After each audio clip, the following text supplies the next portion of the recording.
Atom bomb उधर भी है तो एटम बॉम्ब इधर भी है। सुनो पाकिस्तान, मिटा सकते हैं वजूद तुम्हारा कभी भी।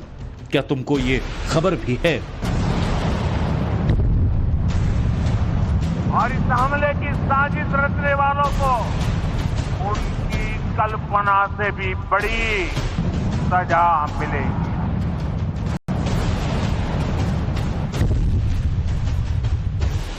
पहलगाम में बुज़दिल आतंकियों ने जो कायराना हरकत की, क्या उसके बाद भारत और पाकिस्तान के बीच तनाव इस लेवल तक बढ़ गया है कि 5वें युद्ध की नौबत आ जाए? क्या छिड़ सकती है दोनों देशों के बीच ऐसी जंग जिसमें परमाणु हथियारों का इस्तेमाल हो?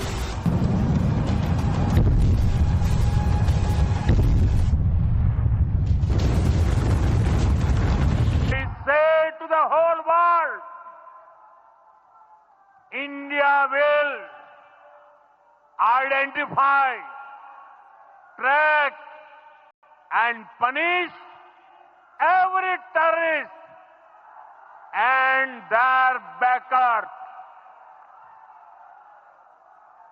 We will pursue them to the ends of the earth.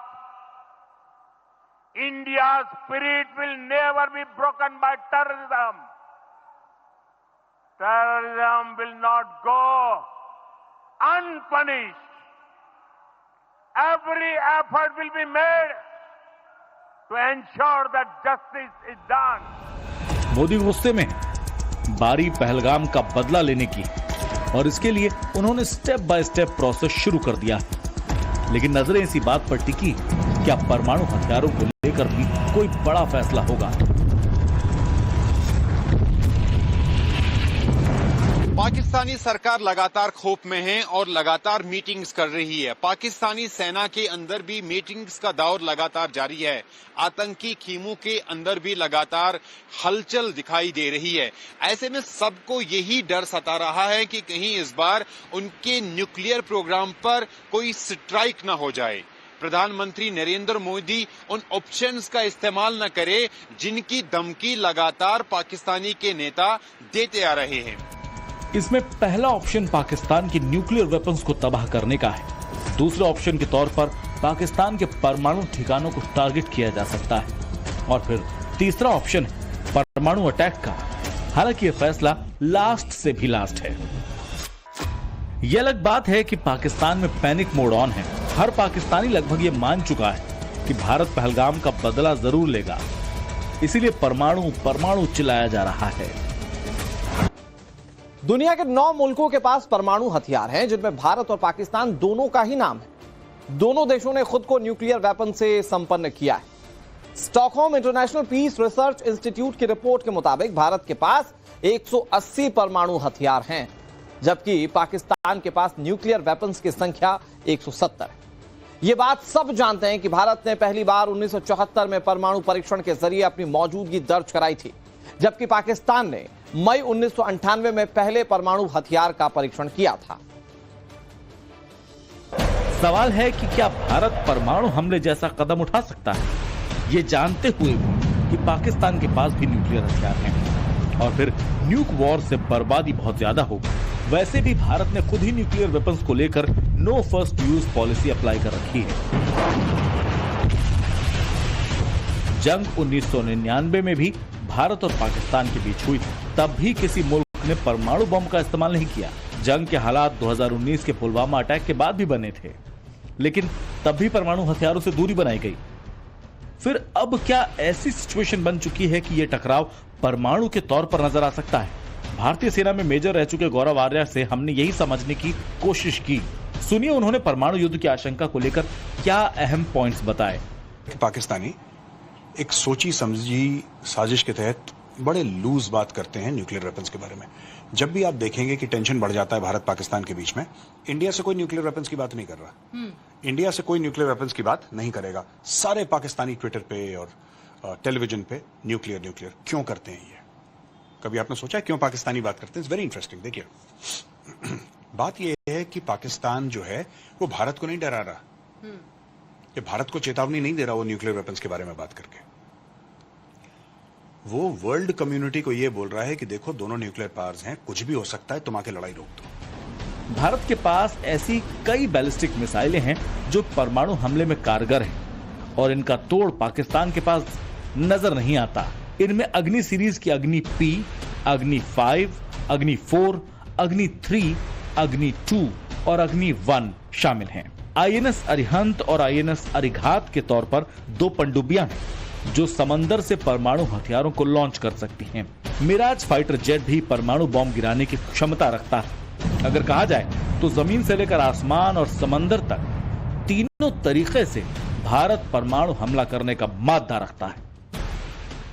Nuclear attack का खौफ क्या होता है उसे यूक्रेन के उदाहरण के जरिए समझ सकते हैं। रूस ने यूक्रेन को परमाणु हमले के लिए तैयार रहने की धमकी दी तो यूक्रेन में हड़कंप मच गया। ऐसे ऐसे बंकर तैयार किए गए जो परमाणु हमले से बचने में हेल्पफुल हो सकते हैं।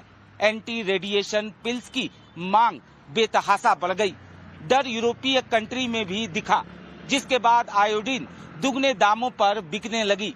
परमाणु हमले को बेअसर करने वाली जितनी भी मुमकिन कोशिशें की जानी थी वो कदम उठाए गए। 2023 में पाकिस्तान ने आयोडीन की मेडिसिन सबसे ज्यादा भारत से मंगाई। उसके बाद टर्की और फिर चीन का नंबर आता है। जर्मनी और साउथ कोरिया से भी पाकिस्तान आयोडीन इंपोर्ट करता है। सोचिए, ऐसे हालात में अगर भारत आयोडीन देना बंद कर दे और फिर तेज गति से मिशन पर ऐसे परमाणु हथियार भेज दे जिन्हें ट्रैक करने की टेक्नोलॉजी पाकिस्तान डेवलप नहीं कर पाया है, तो फिर हालात कैसे होंगे। बुधवार से दिल्ली में शुरू हुई बैठकों में क्या इस पर चर्चा हुई होगी, ये समझने के लिए हम रक्षा मामलों के जानकार पीके सहगल से मिले। पीके सहगल ने क्या बताया, बड़े गौर से सुनिएगा। पाकिस्तान पहल नहीं करेगा, लेकिन अगर पाकिस्तान ने गलती से पहल की तो within 8 to 10 minutes Pakistan will cease to exist. Hindustan will make sure that Pakistan का नामो निशान इस धरती से उठ जाएगा। हिंदुस्तान के पास जो है अग्नि मिसाइल वैरायटी है, इनकी जो टर्मिनल स्पीड है 17,000 किलोमीटर से ज्यादा है। उस स्पीड के ऊपर इनको डिटेक्ट करना और इनको न्यूट्रलाइज करना इज एन ऑलमोस्ट इम्पॉसिबिलिटी।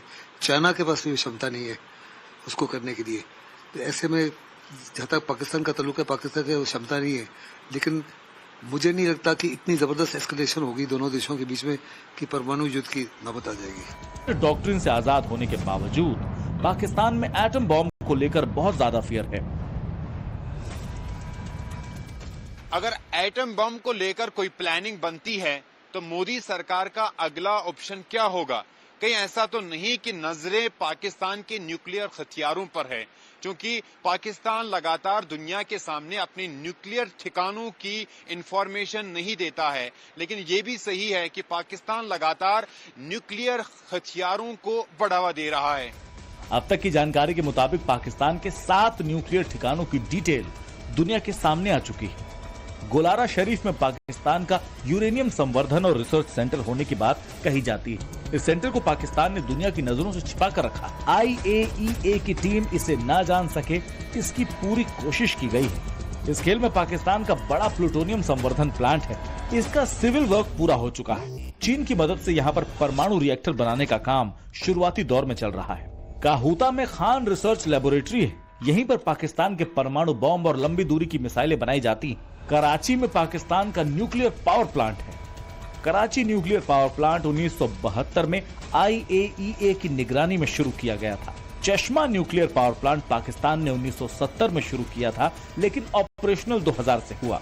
खुसाब में पाकिस्तान के परमाणु अभियानों के लिए प्लूटोनियम बनाया जाता है। इसके अलावा डेरा गाजी खान में पाकिस्तान का सबसे बड़ा न्यूक्लियर रिएक्टर होने की खबर है। यही पाकिस्तान यूरेनियम की फिसाई और जमीन से यूरेनियम एक्सट्रैक्शन का काम करता है। यूरेनियम का प्लांट भी डेरा गाजी खान में ही लगा है। 2023 के अक्टूबर महीने में इसी डेरा गाजी खान में परमाणु ठिकाने के पास भयंकर विस्फोट की खबर आई थी, जिसका पाकिस्तानी मीडिया ने खंडन करने की कोशिश की।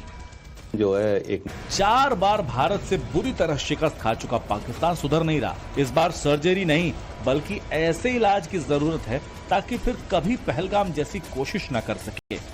मोदी उरी और पुलवामा से भी बड़ा बदला कहीं न्यूक्लियर बॉम्ब के जरिए ना ले, ये खौफ